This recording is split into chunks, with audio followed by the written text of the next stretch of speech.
Selamat datang di channel Pendidikan Al-Bilhaq. Kelas 4, tema 6, subtema 1, muatan IPS, potensi sumber daya alam Indonesia. Masih ingatkah kalian mengapa negara Indonesia dijuluki negara agraris? Tepat sekali. Indonesia dijuluki negara agraris karena sebagian penduduknya bermata pencaharian sebagai petani. Petani merupakan salah satu contoh dari keragaman ekonomi. Keragaman ekonomi adalah perbedaan tingkat ekonomi pada suatu masyarakat. Contohnya, jenis-jenis pekerjaan atau mata pencaharian penduduk. Contohnya, petani. Pekerjaan utamanya mengelola tanah dengan menanam tanaman padi, buah-buahan, sayur mayur, bunga, ataupun komoditi lainnya.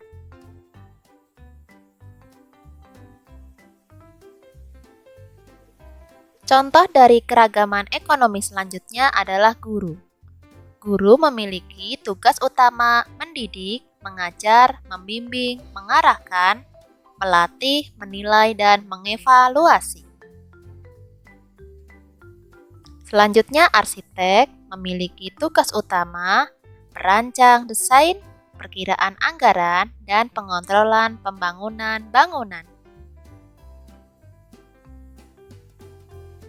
Keragaman ekonomi selanjutnya adalah dokter hewan.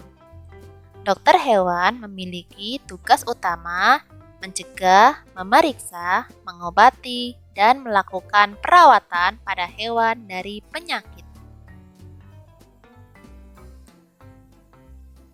Keragaman ekonomi selanjutnya adalah pelukis. Pelukis memiliki tugas utama melukis suatu gambar di atas kertas atau kanvas untuk dipamerkan atau dikomersilkan. Keragaman ekonomi selanjutnya adalah pilot. Pilot memiliki tugas utama mengoperasikan pesawat dengan aman. Selanjutnya adalah peternak. Memiliki tugas utama mengembangbiakan dan membudidayakan hewan ternak. Beternak merupakan kegiatan mengembangbiakan hewan ternak untuk memenuhi kebutuhan manusia. Contoh hasil dari peternakan yaitu telur, susu, dan daging.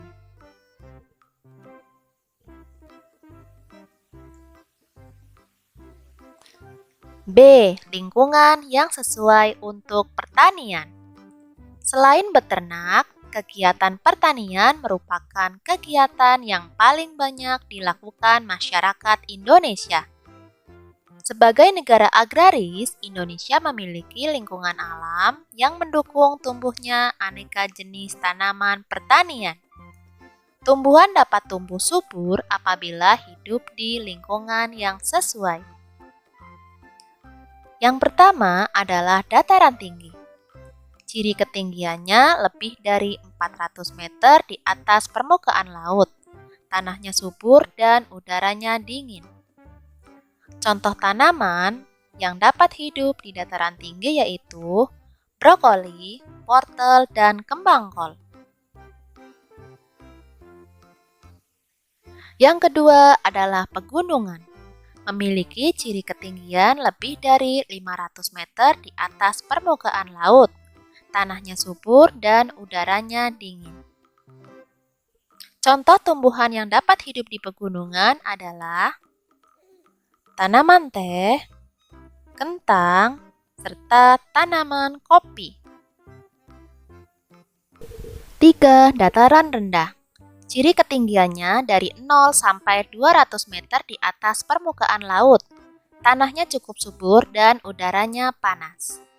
Contoh tumbuhan yang dapat hidup di dataran rendah diantaranya padi, tebu, dan palawija, serta kacang-kacangan.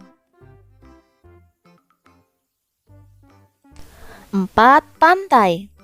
Cirinya, ketinggian lebih dari 0 meter di atas permukaan laut. Tanahnya berpasir serta udaranya panas. Contoh tumbuhan yang dapat hidup di daerah pantai adalah pohon kelapa, mangrove atau bakau, serta cemara pantai. Apakah kamu memiliki cita-cita? Apa yang harus kamu lakukan untuk mencapai cita-cita tersebut? Tulis jawabanmu di kolom komentar ya. Terima kasih sudah menyimak video ini. Sampai jumpa lagi. Dadah.